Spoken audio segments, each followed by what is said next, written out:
Hello and welcome to this special show. The big story this evening, Donald Trump has been sworn in as the 47th President of the United States, stating that the golden age of America begins now. The event was attended by a whole host of dignitaries and tech CEOs. His aide Elon Musk, Meta's Mark Zuckerberg, Google's Sundar Pichai and Amazon's Jeff Bezos were seen in the audience during the ceremony. And hours after taking oath, indoors due to frigid conditions in Washington, Trump turned up the heat, signing a slew of executive orders centered on anti-immigration, Mexico, border security, among others. Here's a brief snapshot of the significant orders. The president has pulled the United States out of the Paris Climate Agreement. He has also pulled out from the World Health Organization, citing that Washington was unfairly paying more than China to fund the United Nations health body. He has also declared a national emergency along with troop deployment at the Mexico border. He stated that the U.S. government was going to end asylum and end birthright citizenship. Children born in the United States to temporary visa holders or illegal entrants will not be considered Americans. The law comes into effect after 30 days and is likely to be challenged in courts. Trump has also pardoned 1,500 rioters responsible for the January 6 riots on Capitol Hill 4 years ago. All the detainees have been released from a detention center in Washington. Trump has also repealed orders promoting diversity programs and LGBTQ equality. He said that the U.S. government will only recognize two genders, male and female. He has also ordered a 75-day pause on enforcing a law that would effectively ban TikTok. Let me now go across to senior advisor of the U.S.-India Strategic Partnership Forum and also the former assistant U.S. Trade Representative Mark Linscott, who had served in the first Trump administration. Mark Linscott, thank you very much for joining us here on CNBC TV 18. How soon do you expect Donald Trump to deliver on the promise or threat of tariffs against adversaries and allies? He has said that he's planning to implement 25% tariffs against Mexico and Canada from the 1st of February. Do you think that's likely to happen very soon? I do. There have been some mixed signals, in fact, throughout the campaign, and even as of yesterday, there had been some expectation that there might be tariffs imposed almost immediately. And instead, we have a presidential memorandum that was issued that delays the imposition of tariffs, and in fact, calls on each of the trade agencies to start a process to look at countries with which we have a trade deficit, unfair trade practices, looking at existing free trade agreements, looking at sectors that have national security implications. And those reports are due to the president on April 1st. So it appears that there could be some delay in imposition of tariffs, perhaps with the exception of Canada and Mexico. He did make specific reference to those two countries. And China is obviously an outlier as well. So we will see, but there is likely to be a delay in the imposition of tariffs, or even a specific threat with the imposition of tariffs. Right. He has once again renewed the America First policy vis-a-vis trade. How different or stronger is the language of this order that he has signed compared to his policy in his first term? Well, in some respects, I think it's a bit more disciplined, and there's been plenty of analysis in Washington about this phenomenon that with the second Trump administration, he has individuals around him who are much better aware of how to run the government.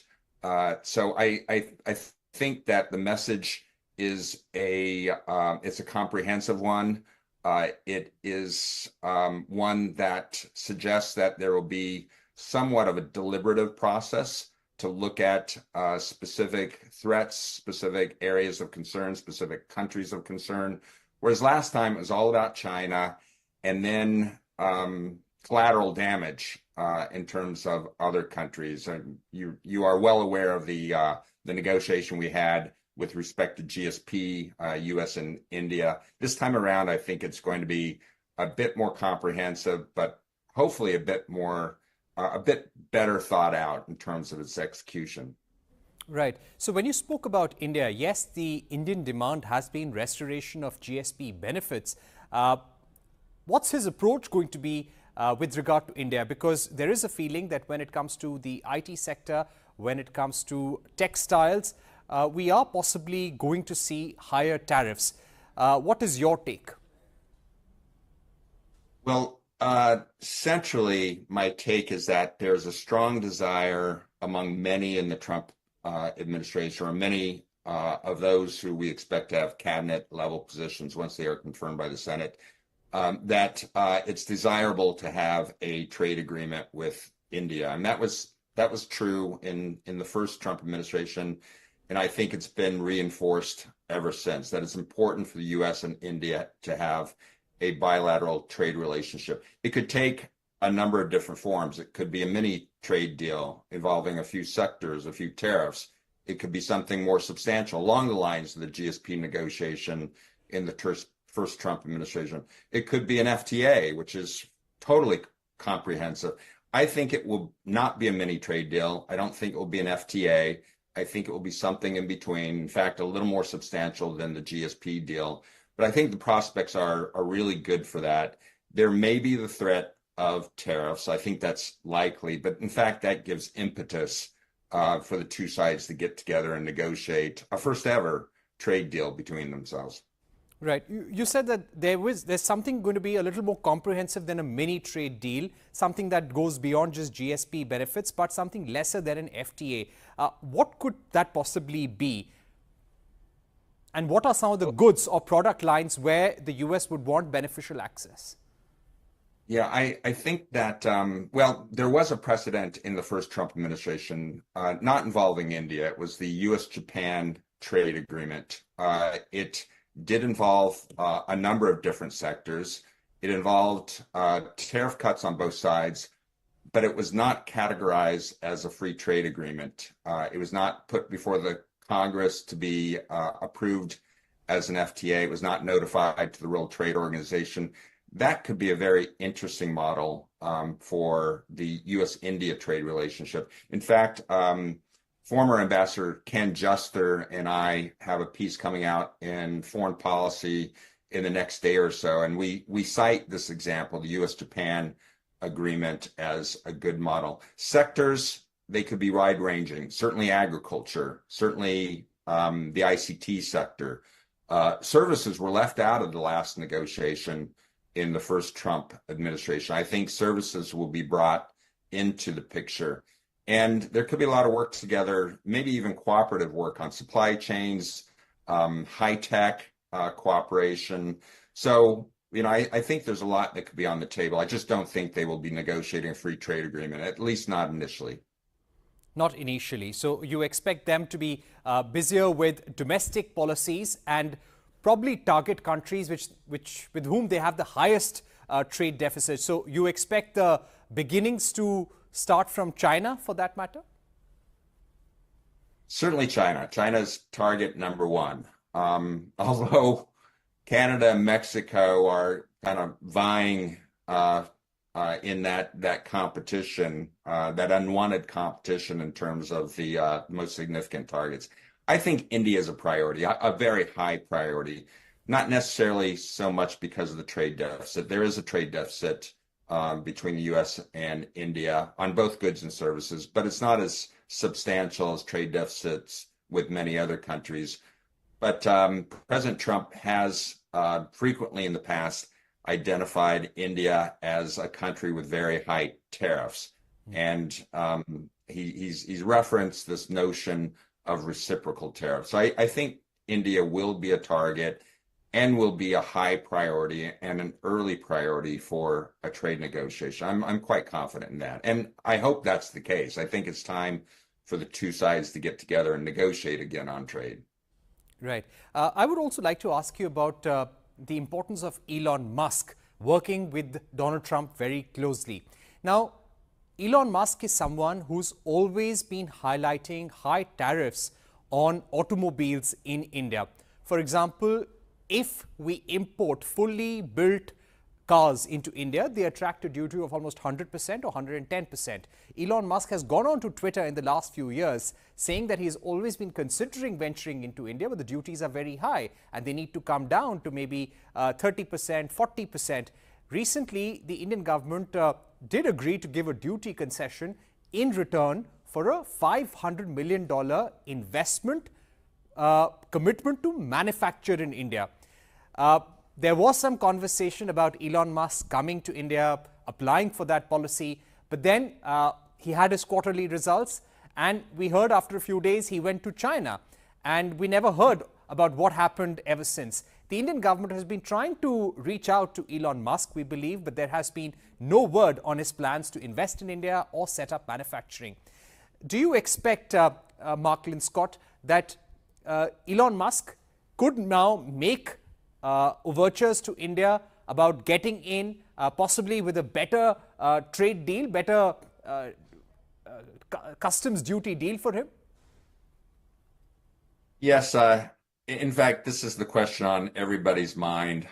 What does Elon Musk feel about something, despite the fact that he's not in an official role in the Trump administration?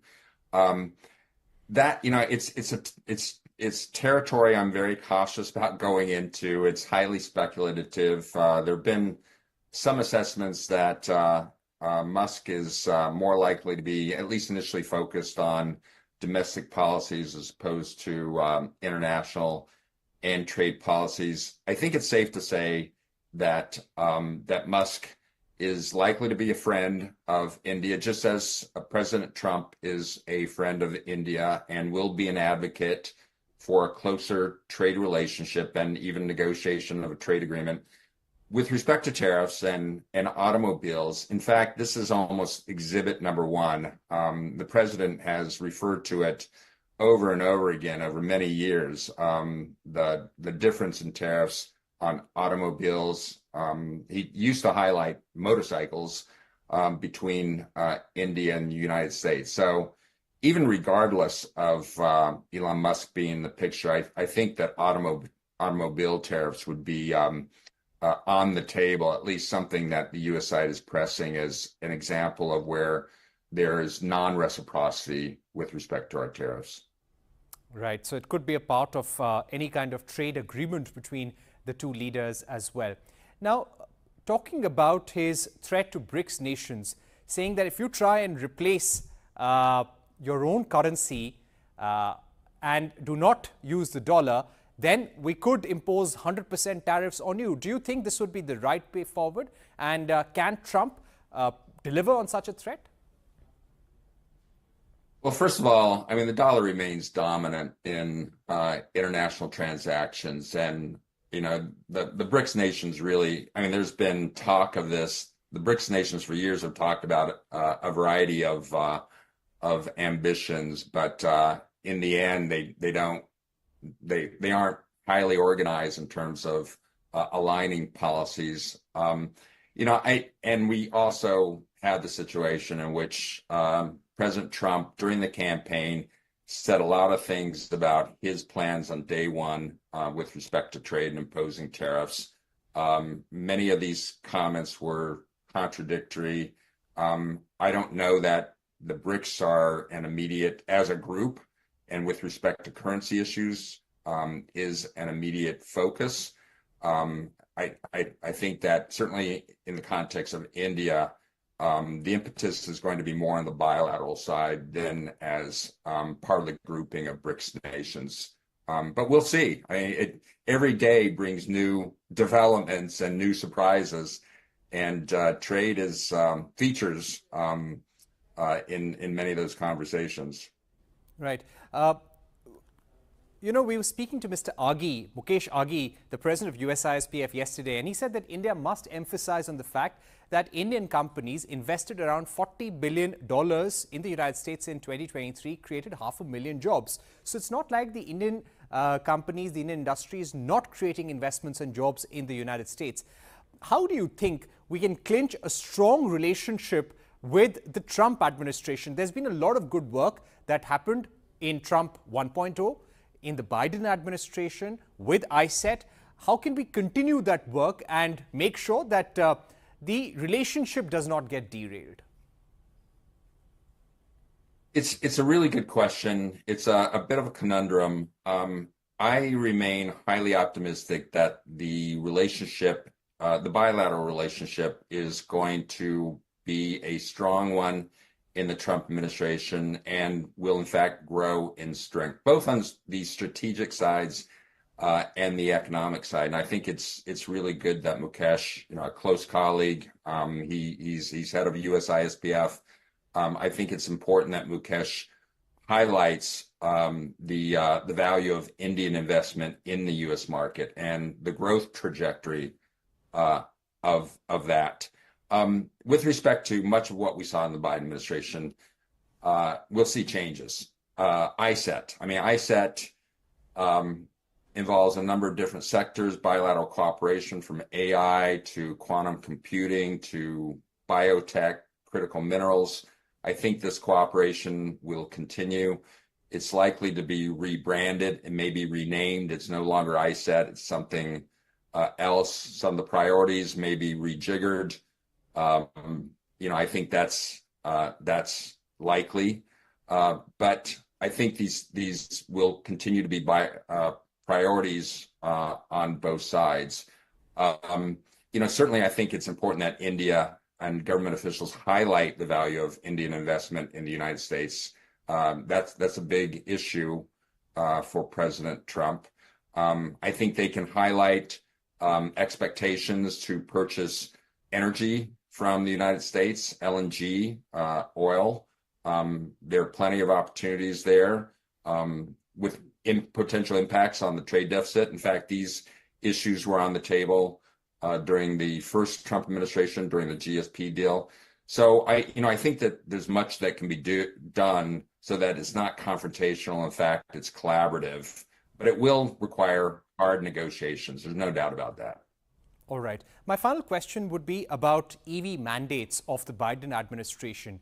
Now you have Donald Trump who scrapped those EV mandates. He wants more oil drilling to happen in America. He wants more car manufacturing to take place.